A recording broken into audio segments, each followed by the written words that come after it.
درود پاک وہ وظیفہ ہے جس کے لیے ہمیں زیادہ محنت و مشقت نہیں کرنی ہوتی.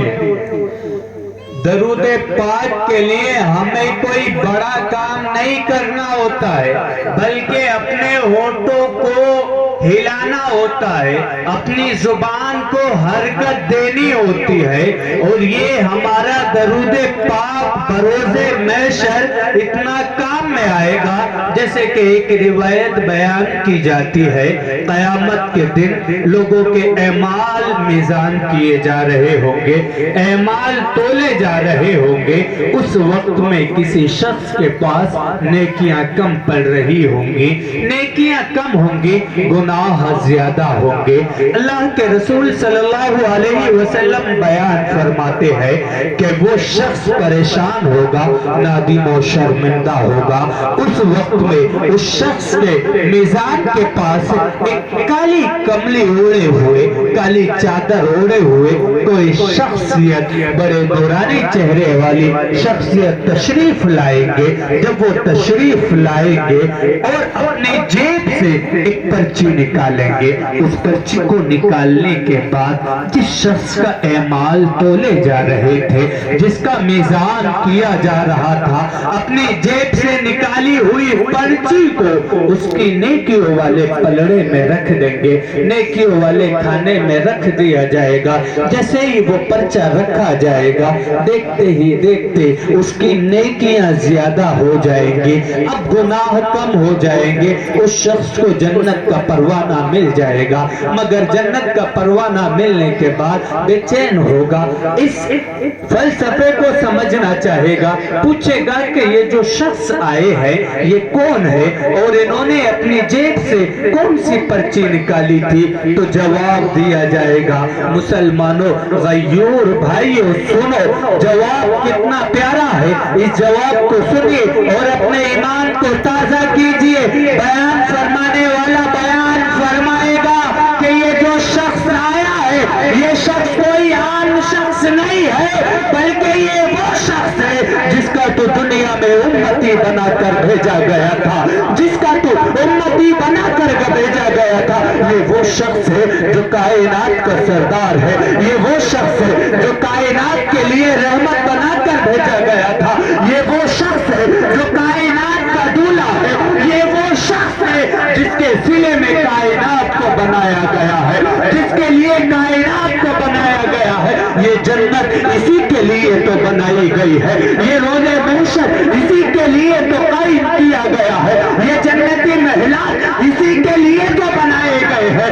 غیث کے کائنات کی ہر ایک چیز کو اسی دولہ کے لیے بنایا گیا ہے. ماشاءاللہ، سبحان اللہ، سبحان دولہ کے لیے بنایا گیا ہے. تو پیارے، بیان کیا جاتا ہے، بیان فرمانے والا بیان فرمائے گا کہ جب اس سے کہا جائے گا یہ کوئی عام شخصیت نہیں ہے، بلکہ یہ محمد رسول اللہ، اللہ کے آخری نبی ہے، جن کا تو امتی تھا، اور جس نے جو انہوں نے اپنی جیب سے پرچہ نکالا تھا وہ کوئی اور چیز نہیں تھی، بلکہ تو نے زمین پر بیٹھنے کے بعد اس شخصیت پر، اس شخصیت پر، اس معزز حضرت پر جو تو نے درود پاک پڑھا تھا، وہی درود پاک تو لکھا ہوا تھا. اے مسلمانوں، اس درود پاک کی پرچی کا رکھنا ہوگا کہ اس شخص کی مغفرت کر دی جائے گی. تو مجھے صاف کہہ لینے دو، اگر جنت چاہیے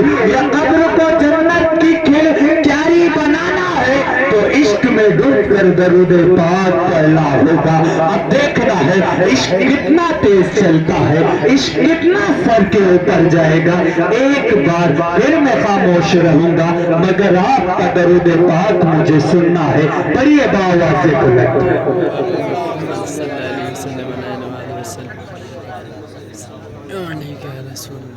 نبی کریم علیہ السلام ارشاد فرماتے ہیں کہ دنیا میں مجھ پر درود پاک پڑھنے والے درود پاک پڑھتے ہیں. جو شخص آہستہ درود پاک پڑھتا ہے ہلکی آواز میں درود پاک پڑھتا ہے، اس کے درود کو فرشتے میرے پاس لے کر آتے ہیں، اور جو بلند آواز سے درود پاک پڑھتا ہے، تیز آواز کے ساتھ درود پاک پڑھتا ہے، اس کے درود پاک کو میں خود سنتا ہوں، اس کے درود پاک کو میں خود سماعت کرتا ہوں۔ عشق اگر ہے تو عشق کا اظہار کرنا ہوگا، عشق اگر مصطفیٰ سے ہے تو اس کا ثبوت دینا ہوگا۔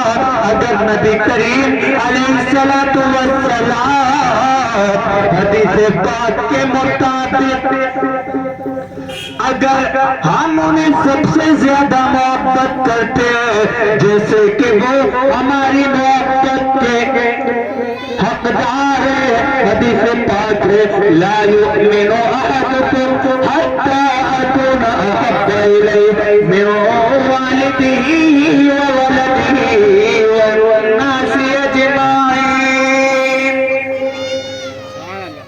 میرا نبی ارشاد فرماتا ہے تم میں سے کوئی مومن نہیں ہوگا اس وقت تک جب کہ اس کے دل میں میری محبت غالب نہ آ جائے، اس کے والد، اس کے اولاد والناس اجمعین، یہاں تک کہ تمام لوگوں سے تو جیسی محبت کا ہمیں حکم دیا گیا ہے، اور کائنات کے دولہ سے ہمیں جس طرح محبت کرنی چاہیے، اس کا تقاضا تو یہی ہے کہ جب درود پاک کا ذکر آئے، درود پاک کے لیے بولا جائے، یا اس میں محمد پکارا جائے، یا نبی کا تذکرہ کیا جائے، تو شکان مصطفیٰ تڑپ جائے اور ایک شور اکٹھا کر دے کہ آس پاس کے لوگ